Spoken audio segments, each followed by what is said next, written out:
নবীজি বলেছেন শেষ জামানার অন্যতম নিদর্শন হচ্ছে মানুষ হালাল হারামের কোনো পরোয়া করবে না, যেভাবে পারে সেভাবে টাকা উপার্জন করবে। মেরে হোক, কেটে হোক, ঘুষ খেয়ে হোক, দুর্নীতি করে হোক, টাকা চাই, টাকা, অর্থ সম্পদ চাই।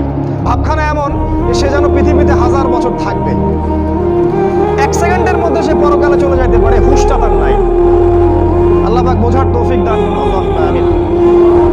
নবী সাল্লাল্লাহু আলাইহি ওয়াসাল্লাম আরো বলেছেন শেষ জামানার অন্যতম নিদর্শন হচ্ছে জিনা, মানে নারী আর পুরুষ অবৈধ সম্পর্কে লিপ্ত হবে।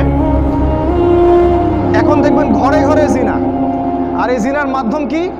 মাধ্যম ওই যে আপনার টেলিভিশন, আপনার ইন্টারনেট, আপনার ওই যে পরকীয়া, আপনার ছেলে নারী পুরুষের একসাথে চলাফেরা করা, ফ্যামিলিস্ট রেগুলেশন, মেয়েদের বেপর্দা হওয়া, একসাথে ছেলে মেয়েদেরকে পড়াশোনা করানো, এগুলো সবই জিনার কারণ।